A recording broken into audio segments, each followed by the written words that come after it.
The phone rang at exactly 2:15 p.m. on a Thursday. I was sitting at my kitchen island, nursing a cup of black coffee and reviewing my monthly budget. I'm Donna, 65 years old, a widow for 5 years, and a retired bookkeeper. I've always liked numbers. They don't lie, and they certainly don't hide things from you. When my daughter Rachel's name flashed on the screen, I answered right away. I expected her to ask if I could watch my 2 grandchildren this weekend. Instead, her voice sounded tight, rushed, and deliberately casual. "Hey, Mom. Just calling to let you know we moved to Colorado yesterday. We're on the road now. Forgot to tell you." The kitchen went dead silent. I stared at the ceramic mug in my hand. Colorado. That was 1,200 miles away. She was moving my grandchildren across the country, and she was dropping it into conversation like she had forgotten to buy milk. "You moved states?" I asked, keeping my voice entirely level. "Yeah, Greg's parents found us a rental near them. It all happened so fast, Mom. You know how crazy packing is. We just forgot to call. Nobody forgets to tell their mother they are moving out of state. You hide it because you don't want the conversation, or because you simply don't care." I heard her husband Greg in the background telling her to wrap it up so they could get food. I took a slow breath. I didn't scream. I didn't cry. I just saw the situation for exactly what it was. "I see," I replied softly. "Well, good luck, honey." I hung up the phone. I didn't wait for her to say goodbye. I set the device face down on the granite counter. Then I opened my laptop. If she was independent enough to move across the country without telling me she was independent enough to pay for her own life, I spent 35 years keeping books for a mid-sized logistics firm. I know how to track every dime. For the last 3 years, I had been the silent safety net for Rachel and Greg. I didn't do it for them. I did it to make sure my grandchildren had a stable life. I opened my primary banking portal. First on the chopping block was the shared credit card. I had added Rachel as an authorized user when her first child was born, purely for groceries and emergencies.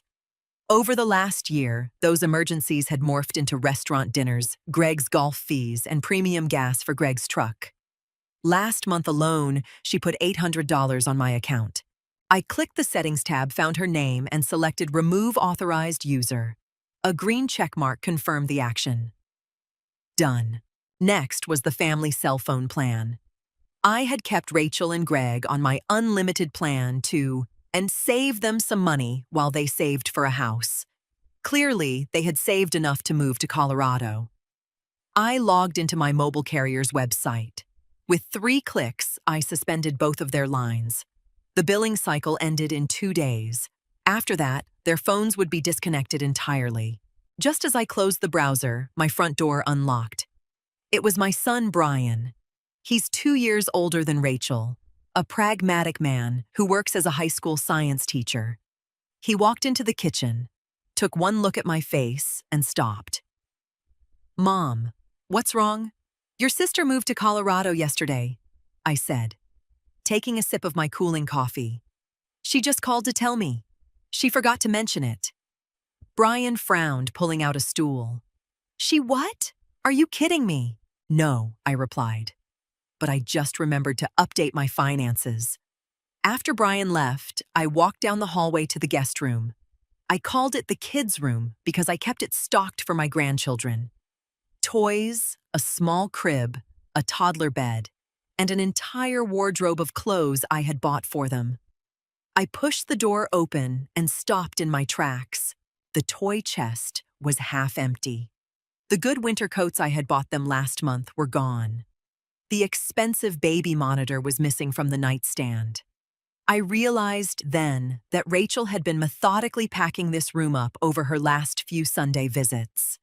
She would come over, let the kids play, and quietly sneak my belongings into her trunk. It was calculated. She knew she was leaving for a long time, and she used my home like a free retail store before skipping town. I felt a brief flash of heat in my chest. Not sadness. disgust. I didn't sit on the bed and weep over the missing toys. Instead, I walked to the garage and grabbed a stack of heavy-duty trash bags. I went back into the room and began clearing it out. I stripped the beds, folded the remaining cheap toys into a donation box, and took down the cartoon curtains. If they were gone, this space belonged to me again. I had wanted a sewing and reading room for 5 years, but I kept this space for a daughter who couldn't even look me in the eye to say goodbye. By sunset, the room was completely bare. The physical exertion felt good. It cleared my mind. Just as I was tying off the last donation bag, my iPad chimed from the kitchen. I walked out and looked at the screen. It was a fraud alert from my bank. Declined transaction, $145 at a gas station in Amarillo, Texas. I smiled, turned off the screen, and went to make dinner. The phone call came at 7:30 p.m. It was Rachel. I let it ring 3 times before picking up. "Mom, did you do something to the credit card?" Her voice was panicked, laced with annoyance. "We're at a gas station in Texas, and it keeps declining." Greg is furious. "I didn't do anything to it," I answered calmly, wiping down my countertops. "I simply removed you as an authorized user." "You what?" "Why we need to fill up the truck." "You moved to another state." "Rachel, you didn't consult me, you didn't tell me, and you took items from my house without asking." Adults who relocate across the country manage their own gas money. I heard shuffling on the line, and then Greg's voice boomed through the speaker. "Donna, are you seriously doing this right now? We have your grandkids in the car." He always used the kids as a shield. It was his favorite tactic to get me to open my wallet. "Greg," I said, keeping my tone perfectly flat, "you are a 32-year-old man. If you packed your family into a car to drive 1,200 miles without enough money in your own bank account to buy gas, that is a failure on your part, not mine. We're on a tight budget because of the move you're supposed to help," he snapped. I was happy to help when we were a family that communicated. Now you are independent. Best of luck on the road. Don't you hang up on me. I tapped the red button. The house was wonderfully quiet. I turned on some soft jazz, poured myself a glass of red wine, and sat on my porch. For the first time in years, I wasn't worrying about their problems. The next morning, I woke up feeling surprisingly light. I made a list of every loose end connecting me to my daughter's household. There was one big item left: the car insurance. 3 years ago, I gave them my old Honda CR-V when I bought a new sedan.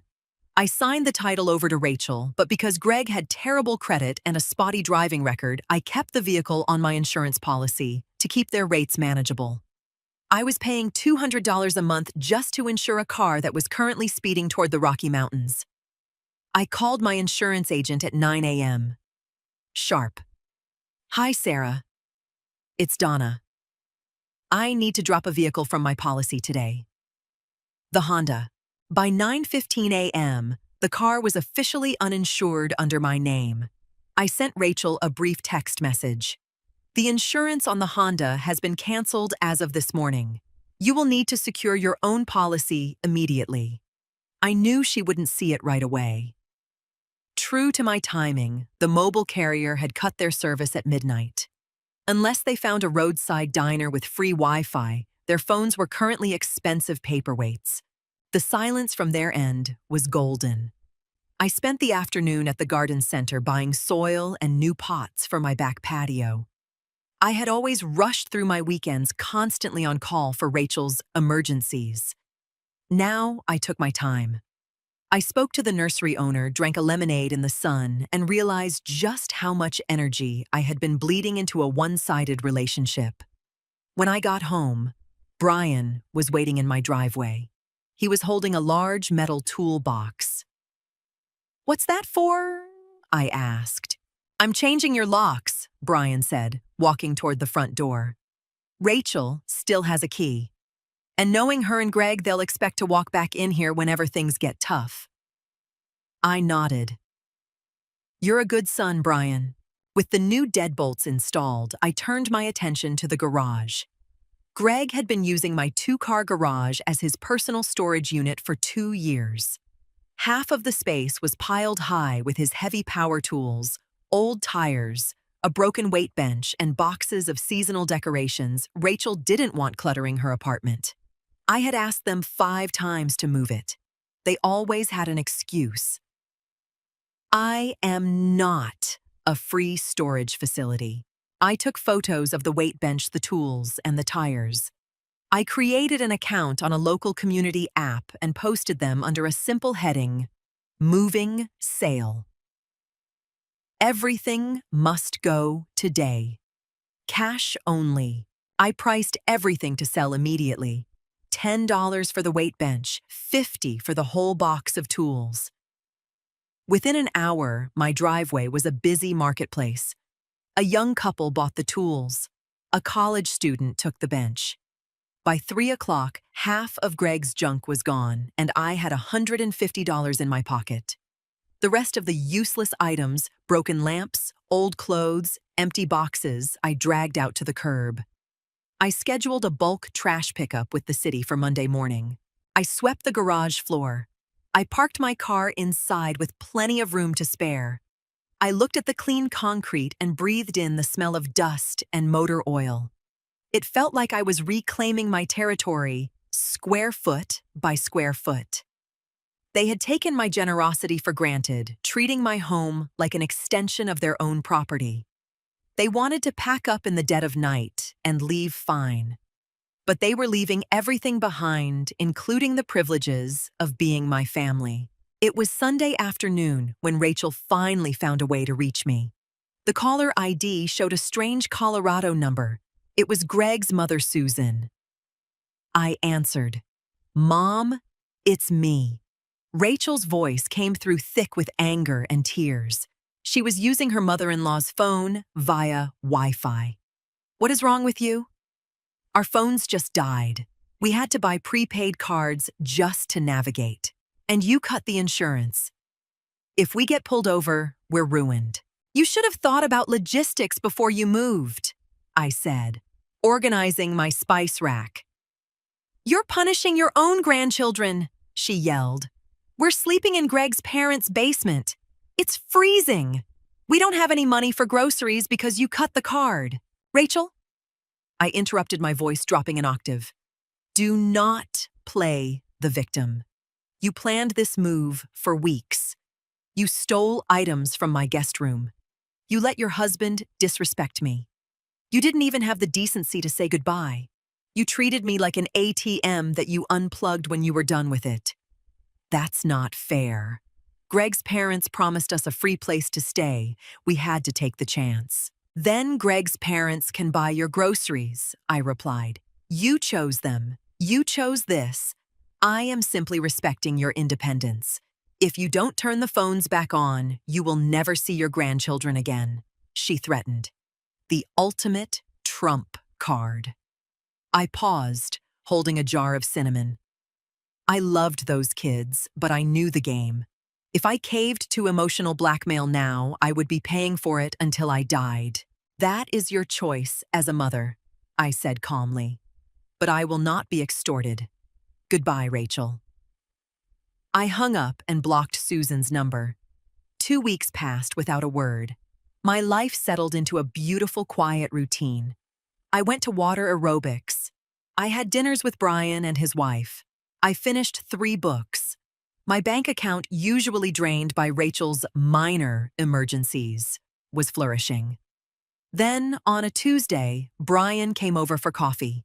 He looked at me across the kitchen island, shaking his head. "You're not going to believe this," Brian said. "Rachel just called me crying." "Oh, did Greg's parents' basement flood?" I asked dryly. "Worse. Greg's parents lied to them. They told Greg they could live there for free, but yesterday Susan demanded $1,000 for rent and utilities. Greg doesn't have a job lined up yet. Rachel is panicking." I took a slow sip of my coffee. "I see. She asked me to ask you for a loan," Brian said, looking mildly disgusted. Just $2,000 to get them into their own apartment. She said she's too scared to call you directly. Tell her my bank is closed, I stated. That afternoon, I looked at my savings. Without Rachel's daily drains, I had a surplus. Instead of transferring a bailout to a daughter who only valued my wallet, I logged onto a travel website. I booked a 10-day guided tour of the Grand Canyon in Sedona. First-class flights, nice hotels. I paid for it in full. I had spent my entire retirement serving others. It was time I saw the desert. When Brian texted Rachel my response, "Mom says her bank is closed," she didn't reply. I knew exactly what was happening in that cramped Colorado basement. Reality was setting in. 6 weeks later, I was packing my suitcase for Arizona. The doorbell rang. I wasn't expecting any packages. I walked to the front door and looked through the peephole. Standing on my porch, looking exhausted and disheveled, were Rachel and Greg. The kids were sitting on the steps, looking tired. They had driven all the way back. I unlocked the wooden door, but kept the heavy security screen door firmly shut and locked. I pushed open the glass pane to speak to them. "Hello," I said. Rachel looked stunned to see a locked screen between us. She rattled the handle. "Mom let us in. We're exhausted. We drove for 2 days straight." "Why are you here, Rachel? Colorado didn't work out. Greg got into a huge fight with his dad. They kicked us out. We need to stay here for a few weeks until we figure things out." "My key isn't working." "I changed the locks," I said flatly. Greg stepped up, looking furious. "Donna opened the door. We live here for now, and I need to get into the garage to get my tools to find some side work." "Your tools are gone, Greg," I said, looking him dead in the eye. "I sold them a month ago, along with the weights and the junk you left on my property." His jaw dropped. "You sold my property. You abandoned your property when you fled the state without notice," I corrected him. "And no, you don't live here. This is my home." Rachel burst into tears. "Mom, please. We have nothing. The kids are tired. Where are we supposed to go? You are adults. You will figure it out." They stood on my porch for another 10 minutes, trying every tactic. Greg yelled. Rachel cried. They tried to push the kids forward to guilt me. I simply stood my ground, my hands resting calmly on the inside handle of the security door. "You can take them to a motel," I said. "There's a budget inn off the highway. Tomorrow, if you are calm, you can bring the kids to a park and I will buy them lunch. But neither of you are sleeping under this roof tonight, or any night." Rachel stared at me. For the first time in her life, she realized I wasn't bending. The safety net had been permanently removed. She looked at Greg, defeated. "Come on," she whispered to him. "She's not going to let us in." Greg glared at me, muttering under his breath, but he turned around. They gathered the kids and walked slowly back to their car. I watched their taillights fade down the street. I didn't feel guilty. I felt an overwhelming sense of relief. The next day, I met them at a local park. I bought my grandchildren sandwiches and played with them on the swings. I treated Rachel and Greg like distant acquaintances. I didn't offer a dime for their motel room. I didn't offer a timeline for when they would be forgiven. A week later, Brian told me they had rented a tiny rundown apartment on the edge of town, and Greg was forced to take a minimum wage job at a hardware store just to make rent. Rachel had to pick up night shifts at a diner. They were finally learning how the real world worked. As for me, I flew out to Arizona. I stood on the edge of the Grand Canyon, feeling the warm wind against my face, entirely at peace. I was a mother, a grandmother, and a widow. But most importantly, I was finally my own priority.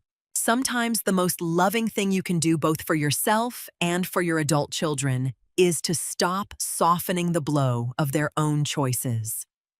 We often confuse unconditional love with endless financial and emotional sacrifice. But true love has to include respect. And respect requires boundaries. Stepping back isn't about getting revenge or punishing anyone. It's about protecting your peace and giving them the space they need to finally grow up. You are never wrong for refusing to be a safety net for disrespect, and choosing yourself doesn't make you selfish. It makes you healthy. If this story resonated with you, or if you've ever had to make the difficult choice to set strict boundaries with family, I'd love to hear your experience in the comments below. Make sure to hit that subscribe button for more real, raw stories about life, navigating tough relationships, and taking back your peace. It really helps the channel grow, and I'll see you in the next video.